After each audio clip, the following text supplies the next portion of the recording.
Hello दोस्तों, SS मंत्रा YouTube channel में आप सभी का स्वागत है। हाँ, सभी दोस्तों को हमारी पूरी क्लास को एक बार फिर से नमस्कार। आज का जो हमारा सेशन होने वाला है वो बहुत ही महत्वपूर्ण होने वाला है। बिल्कुल। और दोस्तों, आज हम लोग एक ऐसे मुद्दे पर डीप डाइव करने वाले हैं, एक ऐसी विस्तृत चर्चा करने वाले हैं जिसने पिछले कुछ दिनों से ना हजारों बच्चों की नींद उड़ा रखी है। सही कहा आपने। मतलब यूपी डीएलएड के जो हमारे लाखों छात्र हैं, उनके व्हाट्सएप ग्रुप्स देख लीजिए या टेलीग्राम देख लीजिए, बस एक ही डर और घबराहट का माहौल है वहां पर। हाँ, वही कि क्या हमारी महीनों की तैयारी पर अचानक पानी फिरने वाला है। क्योंकि देखिए, इंग्लिश के सिलेबस में जो 10 साल बाद एक बड़ा बदलाव आया है, प्रयागराज विशेषज्ञ समिति के द्वारा, उसने एक अफवाहों का बाजार गर्म कर दिया है। और आज हमारा मिशन यही है क्लास कि इस अफवाहों के कोहरे को हम पूरी तरह से साफ करें। जो आधी अधूरी जानकारियां फैल रही हैं, उनके बजाय हम स्ट्रिक्टली तथ्यों पर बात करेंगे। एग्जैक्ट फैक्ट्स पर, ताकि अप्रैल और मई में जो एग्जाम्स होने वाले हैं उसके लिए आप सभी को एक सही दिशा मिल सके। तो सबसे पहले उस पॉइंट पर आते हैं जो बच्चों को सबसे ज्यादा डरा रहा है। मतलब अगले महीने जो परीक्षा है, क्या उसमें नए सिलेबस से क्वेश्चंस आएंगे? इसका जवाब मैं बहुत ही क्लियर शब्दों में देना चाहूंगी क्लास को। जो अप्रैल के आखिरी हफ्ते में या मई के पहले हफ्ते में हमारे सेकंड और फोर्थ सेमेस्टर के एग्जाम्स होने वाले हैं, उनमें इस नए सिलेबस का एक शब्द भी नहीं पूछा जाएगा। एक शब्द भी नहीं? एक शब्द भी नहीं। ये बिल्कुल पत्थर की लकीर है। आपकी आगामी परीक्षाएं पूरी तरह से उसी पुराने और वर्तमान सिलेबस पर आधारित होंगी जिसकी तैयारी आप पिछले महीनों से कर रहे हैं। पैटर्न में या क्वेश्चंस की नेचर में रत्ती भर भी बदलाव नहीं किया गया है। अच्छा, पर जब परीक्षा पुराने सिलेबस पर है तो बच्चे इतना पैनिक क्यों कर रहे हैं? बच्चे अक्सर आधी अधूरी जानकारी देखकर घबरा जाते हैं और इसमें उनकी भी गलती नहीं है। हाँ, वही ना। जब ऑफिशियल नोटिसेस आते हैं तो उनकी एडमिनिस्ट्रेटिव भाषा इतनी कॉम्प्लेक्स होती है कि लोग बस सिलेबस बदलाव पढ़ते हैं और पैनिक शुरू हो जाता है। सोशल मीडिया हेडलाइंस भी आग में घी डालने का काम करती हैं। बिल्कुल। देखिए, एजुकेशन सिस्टम का एक बहुत ही बेसिक रूल होता है, कोई भी बड़ा पॉलिसी चेंज आप रातों रात या एग्जाम से ठीक पहले लागू नहीं कर सकते। ये इम्प्रैक्टिकल तो है ही, साथ ही बच्चों के साथ अन्याय भी है। सही बात है। तो वर्तमान बच्चों की परीक्षा पर इसका असर 0% है। 0%? तो फिर सवाल ये उठता है कि इस नए सिलेबस का प्रभाव आखिर पड़ेगा किस पर? 0% और 100% का ये जो पूरा गणित है, ये अप्लाई कहाँ होता है? देखिए, जो बच्चे अभी सेकंड या फोर्थ सेमेस्टर का एग्जाम देने वाले हैं, यानी जो ऑनगोइंग सेशन के बच्चे हैं, उन पर 0% असर है।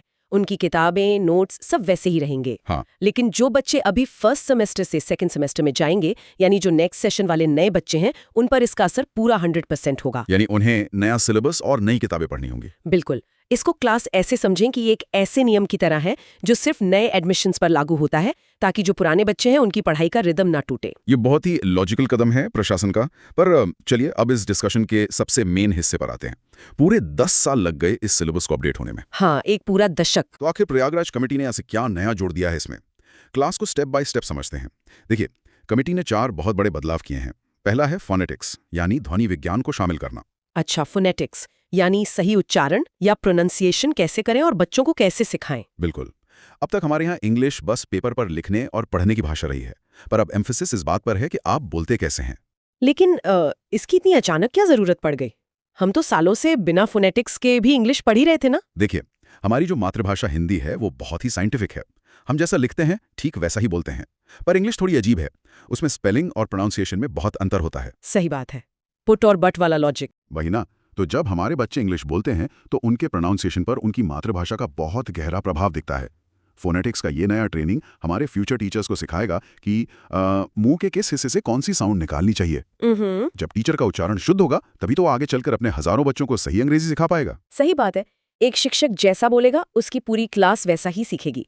अब दूसरे बड़े बदलाव की तरफ बढ़ते हैं, जो है एक्टिविटी बेस्ड लर्निंग। हाँ, ये बहुत ही इंटरेस्टिंग पार्ट है। S Shivansh Mishra sir mentioned, रटने की बजाय एक्टिविटी से सीखना बहुत जरूरी है, क्योंकि सिर्फ बोर्ड पर लिख देने से भाषा नहीं आती। बिल्कुल नहीं आती। इससे हम क्लास में एक साइकिल चलाने के उदाहरण से रिलेट कर सकते हैं। अगर मैं आपको साइकिल चलाने की एक किताब दे दूं और आप उस किताब को 100 बार पढ़ लें, उसके सारे पार्ट्स याद कर लें, तो क्या आप साइकिल चला लेंगे? अरे बिल्कुल नहीं, पहली बार में तो गिरेंगे ही गिरेंगे। एग्जैक्टली। जब तक आप साइकिल पर बैठेंगे नहीं, हैंडल नहीं पकड़ेंगे, तब तक आप चलाना नहीं सीख सकते। लैंग्वेज यानी अंग्रेजी का भी यही हाल है। आपको उसे प्रैक्टिकली यूज करना पड़ता है। और इसी चीज को साइकोलॉजी में किनेस्थेटिक लर्निंग कहा जाता है। जब बच्चे गेम्स के जरिए या एक्टिविटीज के जरिए वर्ड्स यूज करते हैं तो उनके दिमाग में नए न्यूरल पाथवेज बनते हैं। फिर वो जानकारी परमानेंटली उनके दिमाग में फिक्स हो जाती है, यानी ज्ञान स्थायी हो जाता है। अब आते हैं तीसरे पॉइंट पर, और ये थोड़ा डिबेटेबल लग सकता है, फंक्शनल ग्रामर। जिसमें बाइलिंगुअल मेथड का यूज होगा। हाँ, द्विभाषी पद्धति। मतलब अंग्रेजी पढ़ाते वक्त हिंदी और अंग्रेजी दोनों भाषाओं का इस्तेमाल किया जाएगा। पर क्या ये एक कदम पीछे जाना नहीं हुआ? अक्सर लोग कहते हैं कि इंग्लिश सीखनी है तो बस इंग्लिश माहौल में ही रहो, मातृभाषा का सहारा लेना प्रोसेस को स्लो नहीं कर देगा। देखिए, ये डाउट बहुत नेचुरल है और भाषा विशेषज्ञ इस पर बहस भी करते हैं। पर हमें अपने यूपी डीएलएड के बच्चों का बैकग्राउंड देखना होगा। फुल इंग्लिश माहौल एक छोटे बच्चे के लिए ठीक है, जिसका दिमाग एक ब्लैंक स्लेट है। राइट। लेकिन हमारे जो युवा छात्र हैं, उनका दिमाग पूरी तरह से हिंदी में सोचने का आदी हो चुका है। तो जब वो नई भाषा सीखते हैं तो दिमाग नेचुरली कंपेयर करता है। बाइलिंगुअल मेथड इसी नेचुरल साइकोलॉजी का फायदा उठाता है। अच्छा, मतलब वो हिंदी को एक ब्रिज की तरह यूज करते हैं। एग्जैक्ट वर्ड, ये एक ब्रिज है, बैसाखी नहीं। जब कोई टीचर इंग्लिश के किसी मुश्किल ग्रामर रूल को हिंदी के किसी मिलते जुलते नियम से कनेक्ट करता है तो बच्चों के दिमाग का प्रेशर अचानक कम हो जाता है। वो रटने की बजाय लॉजिक समझने लगते हैं। ये तो बहुत ही कमाल का अप्रोच है। और अब आते हैं चौथे और सबसे क्रांतिकारी बदलाव पर। हर सेमेस्टर में माइक्रो टीचिंग और एक्शन रिसर्च को अनिवार्य यानी कंपलसरी किया जाएगा। हाँ, माइक्रो टीचिंग तो हम लोग समझते हैं कि छोटे लेवल पर पढ़ाने की प्रैक्टिस करना, पर ये एक्शन रिसर्च क्या है? ये तो किसी साइंस लैब का शब्द लगता है। एक नॉर्मल क्लासरूम में टीचर एक्शन रिसर्च कैसे कर सकता है? यही इस नए सिलेबस की सबसे स्ट्रांग कड़ी है क्लास। देखिए, पुराने सिस्टम में क्या होता था, टीचर ने पढ़ाया और अगर बच्चा फेल हुआ तो हम मान लेते थे कि गलती बच्चे की है, उसने पढ़ाई नहीं की। हाँ, यही होता आया है। एक्शन रिसर्च इस पूरी सोच को पलट देता है। ये टीचर को एक रिसर्चर बना देता है। मान लीजिए क्लास के ज्यादातर बच्चे किसी वर्ड का प्रोनाउंसिएशन गलत कर रहे हैं। सही बात है। लेकिन एक एक्शन रिसर्चर ये सोचेगा कि आखिर ये गलती सबसे क्यों हो रही है। वो रूट कॉज ढूंढेगा और उस प्रॉब्लम को सॉल्व करने की एक नई टेक्निक निकालेगा।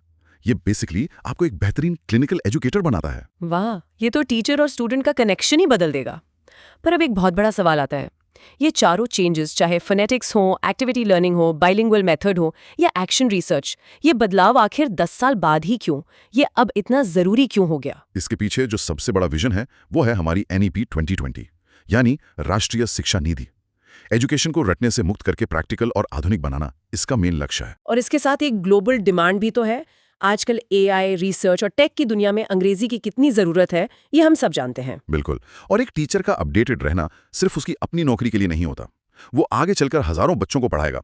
अगर टीचर खुद पिछड़ा हुआ है तो उसकी क्लास के हजारों बच्चे ग्लोबली कम्पीट ही नहीं कर पाएंगे। उनकी मातृभाषा के साथ साथ अंग्रेजी भी मजबूत होनी चाहिए। ये सच में एक बहुत बड़ी जिम्मेदारी है। खैर, भविष्य की इन सब आदर्श बातों से अब थोड़ा प्रेजेंट रियलिटी में वापस आते हैं दोस्तों, और ये रियलिटी थोड़ी कड़वी है। हाँ, रियलिटी चेक जरूरी है। एक कड़वी सच्चाई ये है कि फर्स्ट सेमेस्टर में लगभग 1 लाख से अधिक बच्चों की बैक आई थी। 1 लाख बच्चे फेल हुए। लापरवाही की कोई गुंजाइश नहीं है। जो लोग आगे टीचर भर्ती का सपना देख रहे हैं, उन्हें अपनी तैयारी 100% रखनी होगी। बहुत जरूरी है इस वक्त।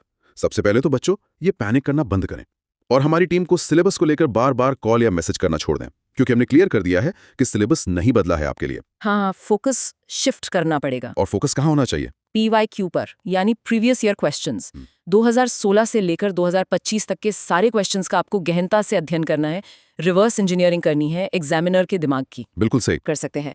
देखिए, समय बहुत कम बचा है। ये फालतू की न्यूज़ और व्हाट्सएप फॉरवर्ड से दूर रहें। आपका टारगेट सिर्फ आगामी एग्जाम होना चाहिए। बिल्कुल।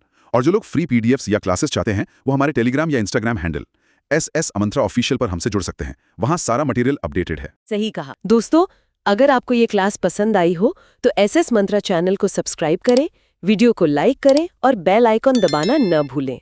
धन्यवाद।